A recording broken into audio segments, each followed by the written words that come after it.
During my grandfather's funeral, right in front of the whole family waiting to inherit millions, I got a rusted Zippo lighter and $1,000. That's it, my cousin Victor just burst out laughing. He snatched the lighter, slammed it onto the marble floor, and stomped on it with his expensive leather shoe. He called me the nerd who only made enough money teaching code to the unemployed. But here's the mind-blowing part. Everyone thought they inherited a $500 million tech empire. They didn't know it was a hollow shell, completely worthless. That beat-up Zippo, though, it held protocol. Dennis, the key to a $100 million green tech fortune waiting for me in France. Watch how I use just that lighter and one line of code to destroy an empire built on lies. Finally get justice for my dad. And leave Victor with nothing in 30 seconds flat. The craziest part wasn't watching him crash, though. It was the family's reaction when the truth came out. I didn't make them hate me. I forced them to look in the mirror and remember the lesson of integrity for the rest of their lives. If you've ever been looked down on and had your hard work stolen by greedy family, hit subscribe now. You're about to witness the fairest revenge ever coded. Comment justice to declare that the truth always beats money. We were in Thorne Tower's mahogany boardroom, that lavish mansion where my grandfather used to sign million-dollar deals. My whole family was celebrating their new empire right after the funeral. I just stood there. I held the beat-up Zippo engraved with a cryptic code and that cheap envelope with my $1,000 inside. Victor snatched the Zippo. He threw it down on the marble and ground his polished shoe into it. The 10-digit code, 1504195st, bit deep into the tarnished metal. $1,000 is enough to buy an old MacBook to teach code to your loser students, he sneered. That code is probably your library Wi-Fi password. Look at your face, Eli. You look like a kid waiting for Santa to drop an extra 10 spot. My whole childhood, Victor had 2 words for me. The nerd. While he and Lisa were drowning in high society parties and worthless financial reports, I just had my dad's old computer and lines of code. But that isolation forged a weapon none of them ever understood, a coder's patience. The whole room roared with laughter, treating me like the idiot who took a pile of debt. I clenched my fist, protecting what felt like the last thing my dad left me. I quietly picked up the Zippo. The metal was dull but solid, like it was built to withstand anything. I tried to flip it open. No gas, no flame. I looked at Victor and whispered, "My dad used to say, code can never be put out." I didn't know it then, but beneath that tarnished shell was a hidden USB port. That useless Zippo was actually a thumb drive containing the secret that changed absolutely everything. In code, an unfinished function is called a stub. It waits for the moment it gets executed to change the entire system. That day, every click of that Zippo was my dad's stub, waiting to run. When I was 10, my dad, Dennis, typed print "Hello World" on the Commodore 64 my grandpa gave him. Dad pointed to a code diagram on the whiteboard. Grandpa Arthur nodded, admiring the logic. Then his eyes darkened, thinking of his greedy brother. Grandpa Arthur stood watching, his eyes bright. The future is in these numbers, Eli. He took my hand and placed the Zippo in my palm. It felt like a sacred promise about my father's legacy. He told me, "It's not just fire, Eli, it's the beginning of every great idea, mine, your father's, and one day, yours." This lighter ignited the first spark for my father and me. Now, it would ignite a different kind of fire, but first, let me introduce you to the players in the chess game that Grandpa Arthur orchestrated from the grave. Victor strutted around in a pristine Armani suit, like he'd already prepared his CEO acceptance speech for the world. His sister, Lisa, stood there, eyes glittering behind her Gucci glasses. She was probably imagining how viral her next yacht selfie would go on TikTok. Their parents, Richard and Evelyn, stood like a pair of vultures who smelled fresh money. Richard practically lunged across the table to grab the documents from the lawyer. And me, just a coding teacher. I drove my beat-up Toyota Corolla all the way from Detroit just to say goodbye to the only family member who ever truly saw me. Grandpa Arthur built Thorne Tech from absolutely nothing. He took one line of code on an old computer and grew it into a tech giant worth $500 million on paper. Everyone wanted a piece of that kingdom, everyone except me. I just wished for 5 more minutes to code with him, the man who taught me that the strongest move is always the one no one sees coming. That funeral wasn't just a goodbye to Arthur Thorne. It was the day I realized the smallest gift can hide the biggest secret, and the people laughing at you are usually standing on ground about to collapse beneath them. AM, the alarm went off. 6 years teaching at Franklin High, 6 years in a one-bedroom apartment with water stains on the ceiling and neighbors' noise seeping through the thin walls. I gave up the Thorne privilege to teach kids to code, only to wonder every month, pay the rent or fix my dying car. I never regretted it, because in that simplicity, I found a purpose the rest of my greedy family could never comprehend. My dad, Dennis, understood that choice. He was the only one who ever did.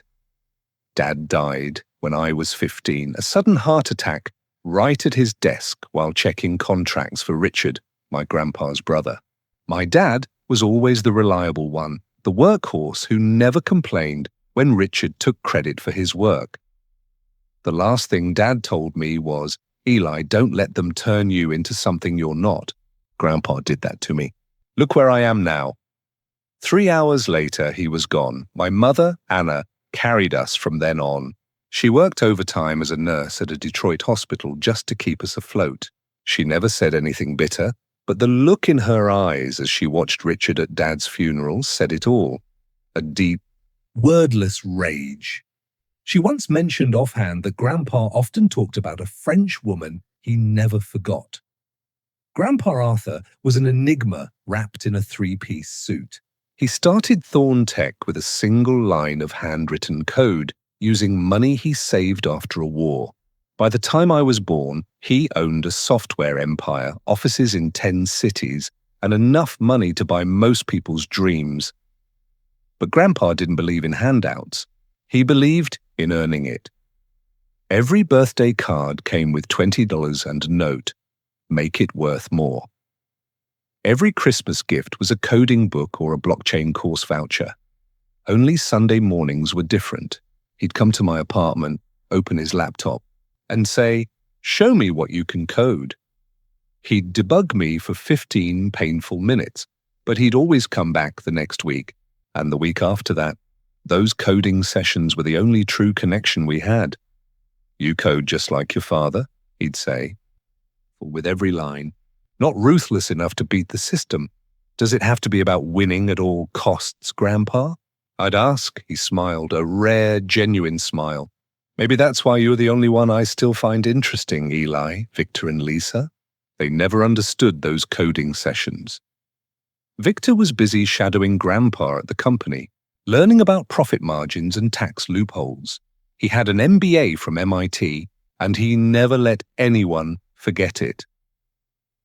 Every family dinner was a stage for Victor to ramble about market optimization or strategic acquisitions.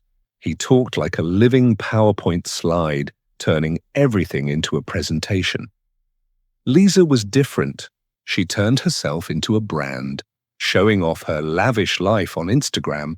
100,000 followers watched her pose in designer clothes in front of skyscrapers in fancy cities. She called it personal brand building, but really, she was just burning Grandpa's cash while waiting for more. Lisa's biggest achievement was getting verified and dating some Silicon Valley startup guy, Richard and Evelyn. Victor's parents were the hollow power couple. Richard had clawed his way to CFO of Thorne Tech. Even though his assistant did most of the work, Evelyn was busy with charity galas not because she cared, but because she loved seeing her name in the society pages. They lived in a mansion so big they had to use walkie-talkies to call each other. And none of them knew that the things they inherited, the house, the company, the yacht, were actually traps Grandpa had set long ago. And me? I taught 40 kids how to write JavaScript functions, grading papers on a thrift store desk, and I felt more fulfilled than any of them. That was my life before the funeral, before the Zippo, before everything flipped upside down. I thought I knew who I was, where I came from. Turns out I'd misread the most important lines of code. The boardroom at Thorne Tower had never felt so suffocating that October afternoon. It was the very room where Grandpa turned code into an empire Arthur demanded the will be. Read right where he used to sign those million-dollar contracts over coffee and cigars, eh? Mahogany table mirrored our faces like a dark glass. I watched Victor adjust his Patek Philippe for the third time in 5 minutes. We'd just come from the cemetery. The fall rain had made everything muddy, and Evelyn complained the whole way about her ruined shoes. Before starting, Mr. Lawson, the family lawyer, pushed his wire-rimmed glasses up. He cleared his throat. I want everyone to know Arthur was very meticulous with these arrangements. He reviewed the will 1 week before he passed. Richard leaned forward, his hands clenched, already smelling the money. We understand, Lawson, he said. Arthur and I discussed the inheritance plan extensively. A blatant lie. Everyone knew it. Grandpa never talked business outside his office, and he certainly didn't make promises to anyone. But Richard had been bragging everywhere that he would be the new CEO. Victor, his right-hand man. Just proceed, Richard snapped. Lawson opened the leather-bound file. To my eldest son, Richard Thorne, and his wife, Evelyn, I leave the Malibu estate and the investment portfolio in account number 3921. Evelyn squeezed Richard's hand, her diamond bracelet flashing under the lights. The Malibu estate? Oh, Richard, he remembered how much we love it there.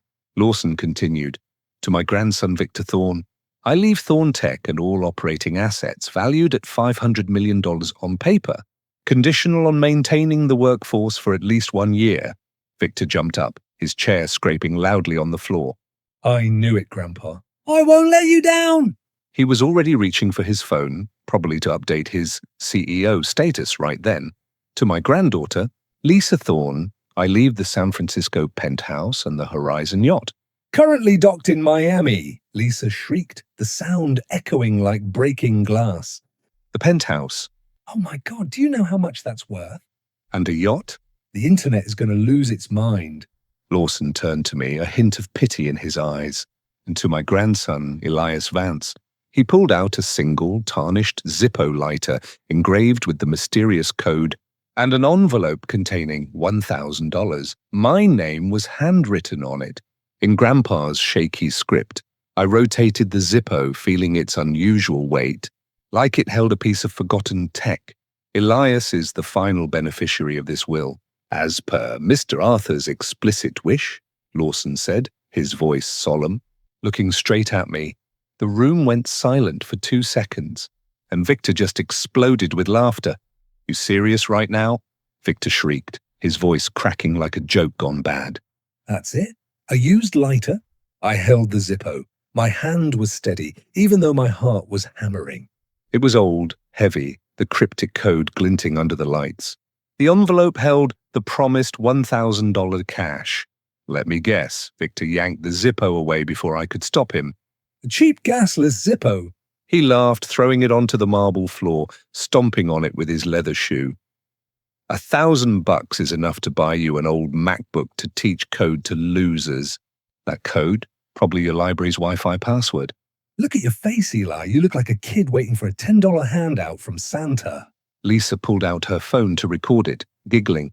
Oh my God, Eli, your face right now is priceless. Don't worry, Grandpa probably left you some gas coupons too. Richard stood up, adjusting his tie like a man who'd just won the world. Arthur always said you had no business sense, Eli, he stated, completely condescending. But at least he gave you a souvenir. Nice is probably beautiful this time of year. Consider it a going-away gift, Evelyn chimed in, her voice sweet as poison. A little trip to take your mind off things. How thoughtful. My mother, Anna, sitting quietly in the corner, finally spoke.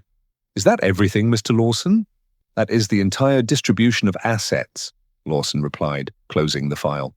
There is a private digital file for Elias, which can only be opened when he reaches the designated location. A digital file? Victor laughed harder, almost howling. What for? Public Wi-Fi passwords? Or a forgotten lottery ticket code? Victor, enough, Richard said, but his lips were still curled in a smirk. Eli chose his path, teaching. Arthur respected that enough to give him one last gift. I looked back at the Zippo, the carved code flashing in the light. Mom had told me about the French woman Grandpa never forgot. The file detailed a trip to Nice in 48 hours. October 17th, 3 p.m. Delta flight. Every time I thought about giving up, I saw Grandpa's eyes during our last coding session, challenging me to believe in the unseen. I didn't know where Nice would lead, but I knew I couldn't stop. Why so specific? Why Nice? Grandpa never mentioned France in our Sunday sessions. He talked about Silicon Valley, Seattle, Tokyo, but never Nice. I stood up and pocketed the Zippo. I wasn't going for the money. I was going because, for the first time, Grandpa trusted me enough to keep a secret. I gripped it tight, feeling like I was holding his last promise, even though my brain screamed at me to turn back. You're actually going? Lisa's eyes widened, disbelief clear. You're going to quit teaching and fly to Nice for this cryptic little game? Grandpa gave me this gift, I answered, looking straight into every greedy eye in the room. The least I can do is see where it leads. Richard just shook his head. You're as romantic as your father, Dennis. There is no room for emotion in business. In that moment, I knew I was taking that flight. Because Richard was wrong. About my father, he was wrong about me, and maybe, just maybe, he was wrong about what Grandpa truly left behind. The Zippo in my pocket felt weightless, yet it held the heavy secret of technology, a single line of code waiting to be executed. As I walked out of Thorne Tower, their laughter chased me to the parking lot. I remembered Grandpa's words during our last coding session, 2 weeks before he passed. The best move, Eli, is the one your opponent never sees coming. The rain stopped. Sunlight broke through the clouds the first time that day. That night, I sat at my kitchen table, spinning the Zippo under the dim light. I spotted a small, micro USB port tucked into the casing. I plugged it into my laptop and typed the code. Wimsifo for 195s to ST. Mum had mentioned the French woman. The code was Sarah's birthday, a reminder of Grandpa's deep love for her. The file opened, a video of Grandpa and half of a private key. He said, Thorne Tech is a shell, Eli. Dennis, your father, wrote the foundational code, but my brother Richard stole his credit years ago, forcing him out of the company. I stayed silent about my past with Sarah to protect everyone's happiness. I stayed silent about the truth with Victor to protect the company from his destruction. And I stayed silent with you, Eli, to shield you from the greed that was closing in until you were strong enough. Tell her the story of the lighter, Eli. That's how you prove you are worthy of this legacy. Protocol. Dennis is her legacy. Sarah is not just the woman I loved. She is the genius mind behind Sarah's trust, leading the team that turned our dream into reality. Sarah's trust, the $350 million agri-tech fund using blockchain and AI to fight climate change, is the real legacy I'm leaving you. Find Sarah, the agri-tech scientist who led the team at the Lumiere farm in Provence. She is the woman I was engaged to before a conflict tore us apart. She holds the other half of the key. I flashed back to my young father, pointing at the code diagram on the board, Grandpa nodding, his eyes clouded with that old sadness when he mentioned his greedy brother. I paused the video, whispering, "What if this is just another test?" The final frame flickered, showing GPS coordinates just outside Nice, France. After the video ended, I sat still for hours. Everything I believed was wrong. I thought I was going to France to claim some minor asset. But no, Grandpa revealed a bombshell truth. The Thorne Tech Victor just inherited has actually been losing millions for the past 3 years. What they see is just a glamorous facade built on cheap accounting tricks. I froze. Victor had accidentally taken on a multi-million-dollar debt bomb. My mission wasn't to collect assets anymore. It was to recover a true and honest legacy from Sarah. My laptop showed $1,623.47 in my bank account. Rent was due in 5 days. My car needed new brake pads. 40 student coding assignments were waiting to be graded. Every rational part of me screamed that flying to Nice was insane. But I kept thinking about Grandpa in our last coding session, his eyes softening like he'd dropped a mask after decades. "Eli," he said, typing a strange line of code on the laptop. "What do you know about trust?" "It has to be earned, not given," I replied. The answer he taught us since childhood. "No, kid," he shook his head. "True trust is daring to take a step even when you don't know the reason why. Your father understood that. He once trusted me with something precious and I let him down. But you, Eli, you're different. You don't want anything from me." "I never have, Grandpa." "I know. That's why when the time comes, you will trust me. Even when the whole world thinks you're stupid." Holding the Zippo now, his words felt like hidden code. I texted my mom, "I'm going." "I know you are," she instantly replied. "Grandpa called me last month and told me to support any decision you made after the funeral." "Mom, this is crazy. I can't afford to miss work." "Eli, your dad used to say Grandpa wasn't the person we knew. He had a before and after version, and we only saw the after. Maybe this is about the before version." Victor wouldn't quit. He hired a hacker to attack my online class. I stared at the black screen, hearing the students' panicked voices fade into silence. My heart clenched. Victor wasn't just attacking me. He was destroying the classroom, the only thing I truly cared about. A wave of helplessness washed over me. I almost wanted to smash my keyboard. He was aiming right for the one thing I held sacred. An anonymous text popped up. "Give up, Eli. I almost broke."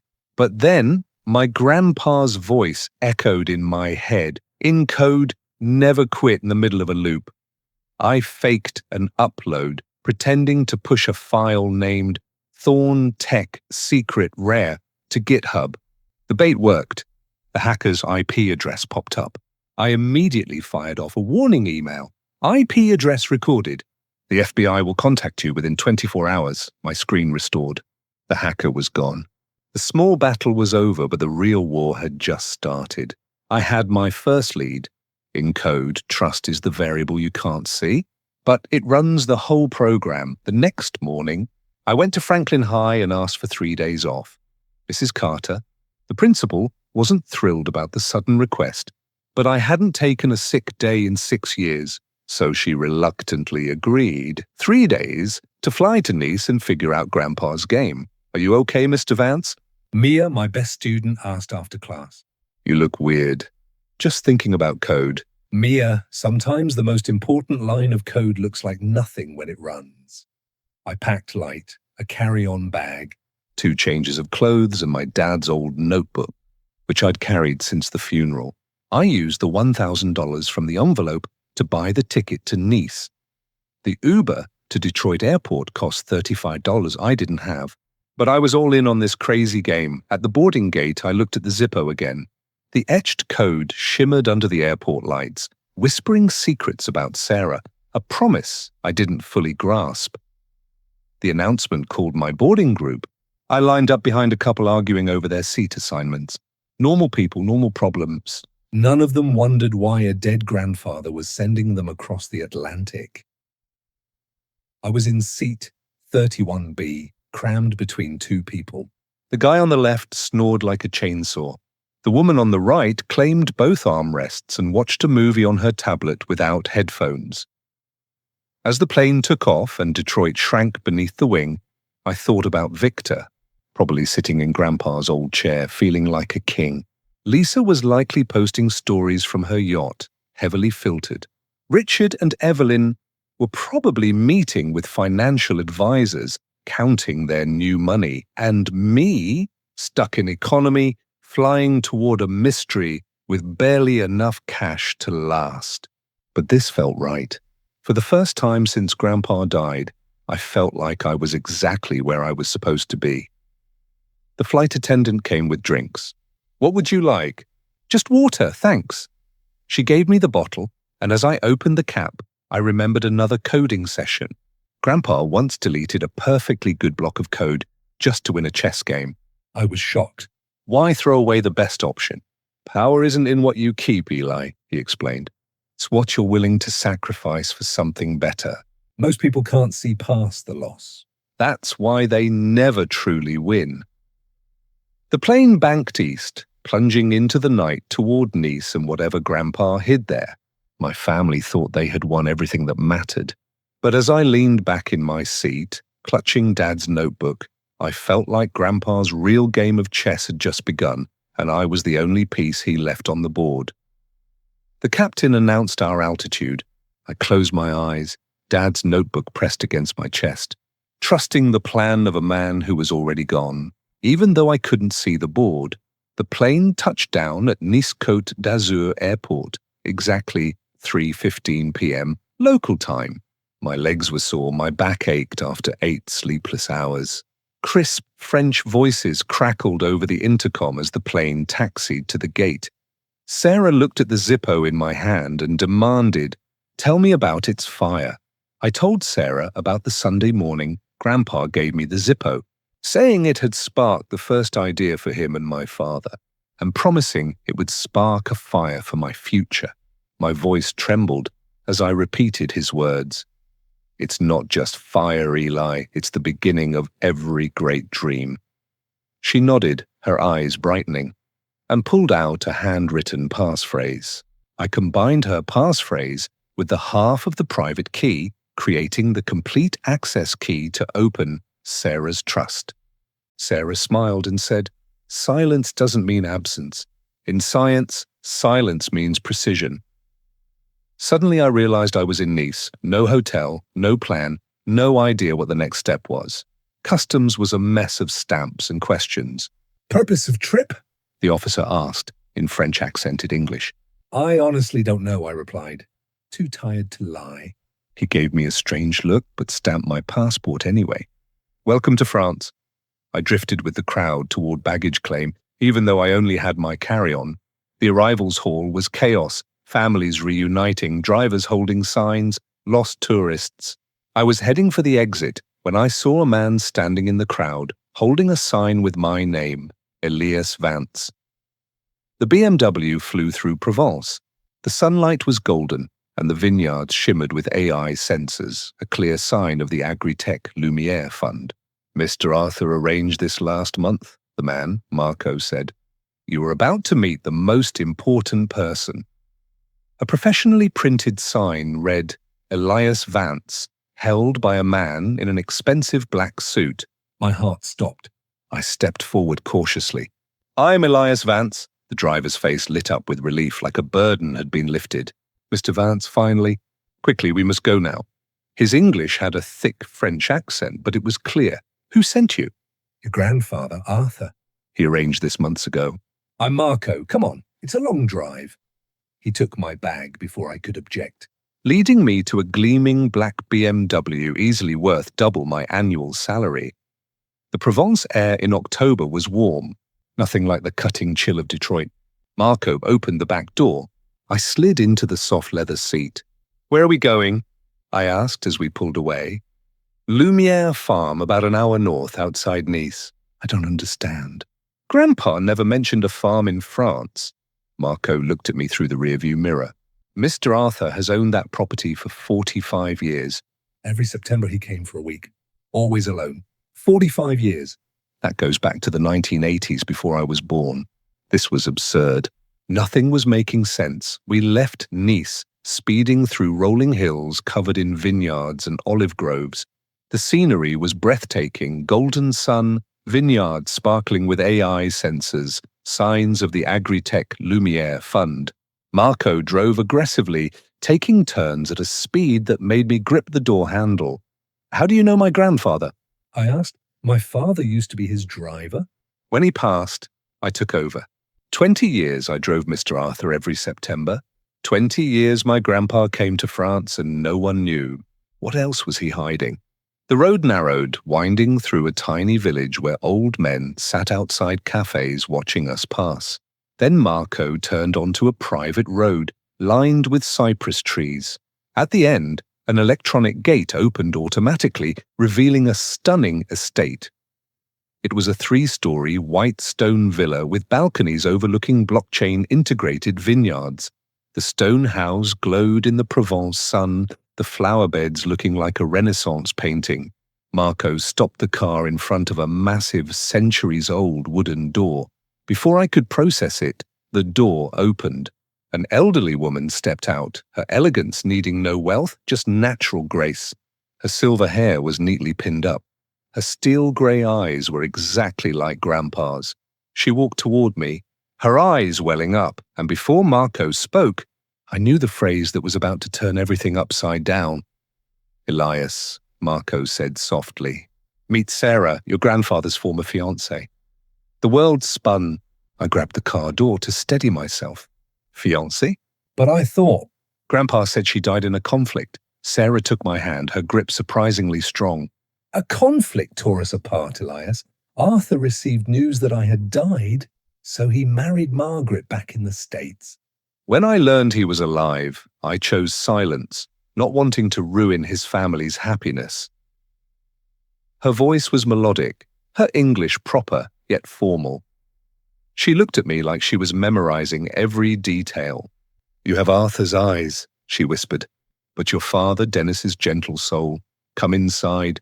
"Elias, we have so much to tell you." Inside, the villa was a study in simple elegance, nothing like Richard and Evelyn's gaudy mansion. Sarah led me into a living room filled with photos. I saw Grandpa, young and radiant, standing in front of a small church in Provence. One photo showed him and Sarah, both in their 20s, hand in hand, eyes full of hope. "That was before a conflict separated us," Sarah said, her voice low. "We shared a dream for a better world, starting with high-tech farming ideas for Lumiere." She poured 2 glasses of wine from a crystal decanter.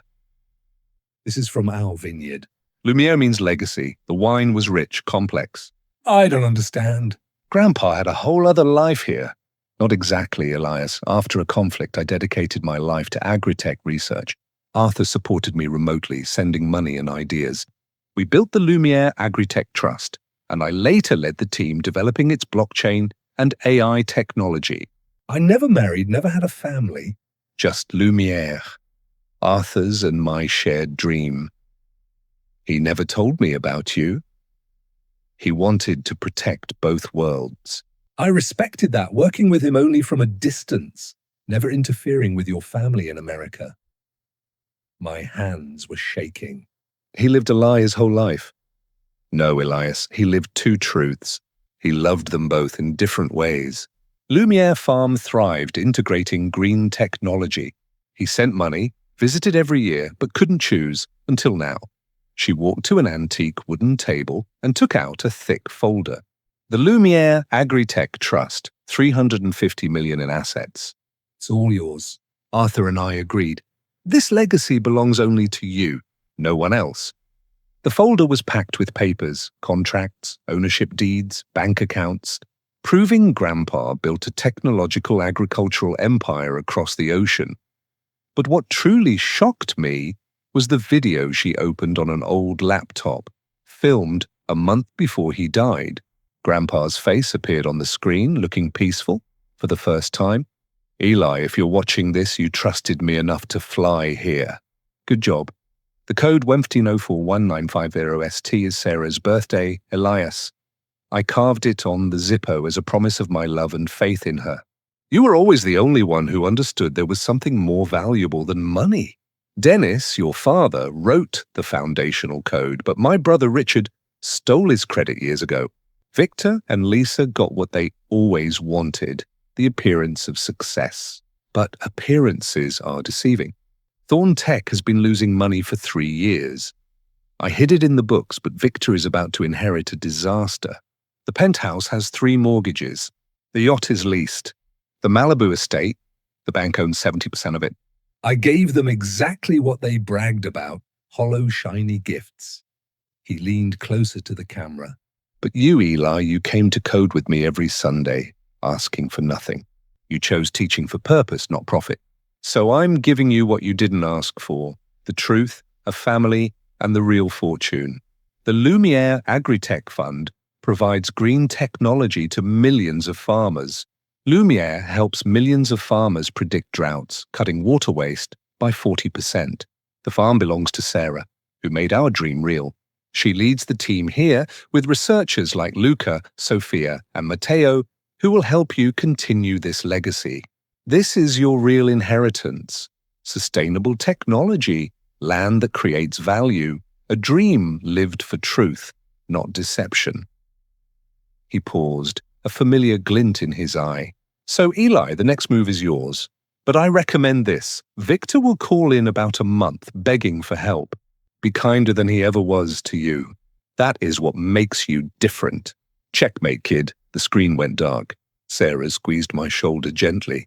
The fire of that lighter still burns, like Lumiere's blockchain algorithm, resilient and impossible to put out, she said. He always talked about you. Every visit, it was stories about his teacher grandson, choosing meaning over money. 6 months later, Victor held a press conference at Thorne Tower, smugly signing away Thorne Tech, insulting Grandpa's old legacy. I had been waiting for this exact moment for 6 months, patient, just as Grandpa taught me, letting the opponent expose their own flaw.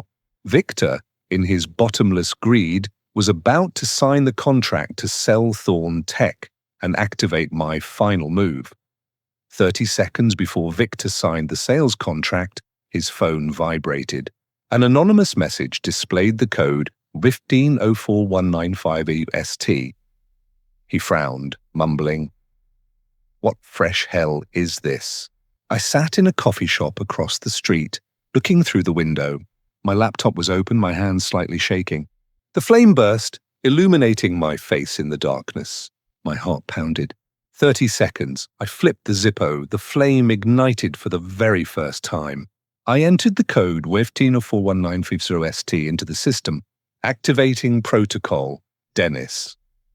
The boardroom screen went black, displaying protocol, Dennis, activated, ownership transfer complete, Thorne Tech value, 000 debt, $30,000, evidence of fraud, submitted to SEC and FBI.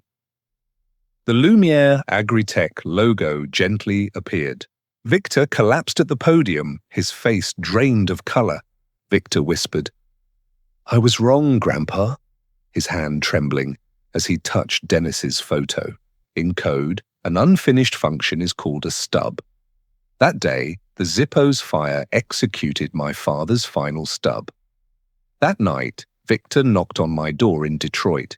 "Elias, I'm sorry. I lost everything," I replied. "Because my father coded for the future, and you only counted the money of the past." I handed him a new Zippo, full of gas. "A new start needs a new spark." Victor shook his head. "No, my spark has to come from within," I nodded, smiling. He left. I signed the papers establishing the Dennis Code Future Fund, funding tech education for underprivileged students. I signed the sale of the hollow shell of Thorne Tech for a pittance, wiping out the remnants of greed. Victor wore an Agritech uniform, smiling simply with his family.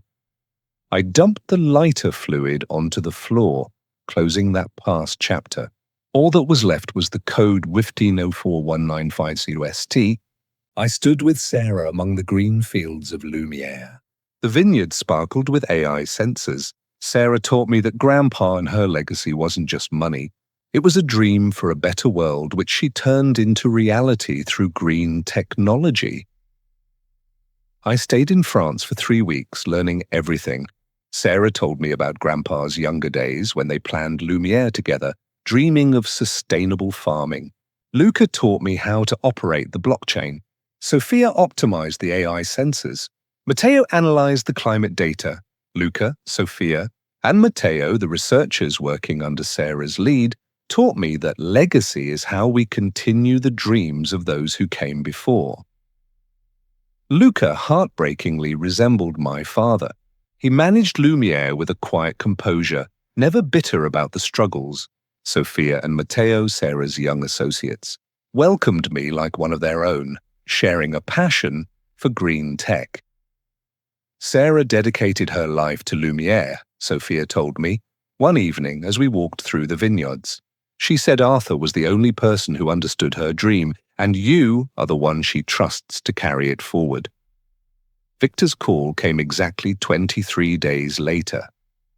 I was back in Detroit teaching a coding class when my phone rang at midnight. "Eli, it's Victor. We need to talk." His voice had lost all its arrogance. "The company is bankrupt. The accountants found everything. My parents' house was foreclosed. Lisa's penthouse was lost yesterday. Everything is gone. I'm sorry to hear that, Victor." "No, you're not sorry, and you don't have to be," he replied, his voice catching. "Oh, we treated you terribly. Grandpa left you the real thing, didn't he?" "Yeah, good, you deserve it. You're the only one who loved him for who he was, not for the money." That's what he said. But in his eyes, I didn't see regret. I saw the hollowness of realizing he had lost the game to his own greed. Victor was sitting in an empty apartment in Detroit, scrolling through old photos of Dennis and Arthur. He stopped at a picture of Dennis with his arm around Grandpa Arthur. His gaze trembled, as if the faint smell of Grandpa's old pipe smoke drifted through the cold apartment. Realizing what he had missed. The next day, I offered Victor the role of U.S. distribution manager for the Agritech Lumiere Fund. Fixed salary, no stock options. He accepted immediately. Victor wore the Agritech uniform, smiling simply with his family. Lisa had a harder time swallowing her pride, but she eventually came around. She was good at marketing when selling something real, not just herself. She stopped posting photos of champagne and yachts and started selling real product. She's now engaged to Marco's son, living in Nice, learning the business from scratch. Richard and Evelyn moved into a small apartment in Jersey. Richard became a bookkeeper. Evelyn works retail at Macy's. They don't talk to me, but Victor says they're happier, relying on each other instead of money. No more parties. Now they have to rely on each other, not credit cards. Instead of champagne, they share a morning cup of coffee. Maybe a lot of people would think I was too lenient, that I should have let them drown in debt and humiliation. But Grandpa taught me one final lesson. The greatest victory isn't crushing your enemy, but making them understand the value of integrity and honest work. Seeing Victor now working hard to earn a living, or Lisa learning to live authentically without needing to show off, I know I was right. I didn't just get justice for my father. I reclaimed the real people in my own family. My mother moved into the guest house on the California farm I bought with my first profits from Agritech Lumiere. She retired from nursing, spending her time painting, something she always wanted but never had time for. And me? I still teach, but only part-time. In the summer, I go to Provence to learn about blockchain and agri-tech. My students think it's hilarious that their coding teacher owns a green tech fund. In class, I wrote Protocol Dennis on the board. Mia asked, "Silence still golden, sir?" I replied, "Only when it's encrypted." The lights went off. The Zippo's flame illuminated the word Dennis on the board, like a final algorithm executing, shimmering in the dark. They thought the Zippo was the silence of failure, but the code of silence was the algorithm of faith. It didn't need to shout, it just needed to be executed at the right time. Last week, sitting at Lumiere Farm with Luca, coding a new algorithm, he said something that stopped me cold. You know, Sarah always said the winner isn't the one who takes the most, but the one who knows what truly matters. I looked at my laptop, then at the vineyard, sparkling with AI sensors, then up at Grandpa's picture on the wall. Young and hopeful before a conflict tore them apart. He won, I said.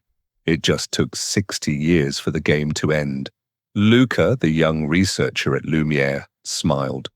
No, Eli, you won. You just didn't know you were playing. You sacrificed your ego to complete his legacy. I put the old Zippo back in the keepsake box, feeling the coldness of the metal in my palm, carving the code 15041950ST as a reminder of my grandfather's and father's legacy. Every Sunday, I still code. Sometimes with Luca in France, sometimes with my students in Detroit, sometimes alone, thinking about the old man who orchestrated the longest chess game I've ever seen. He taught me that true wealth isn't measured in dollars, but in truth, family, and the courage to believe when nothing makes sense. It turned out the chess game the whole family watched was just a distraction. The real game was played on a different system, in a different country, in a different language. And Grandpa and Sarah made sure I was the only one who got the invitation to play. That was the greatest gift of silence.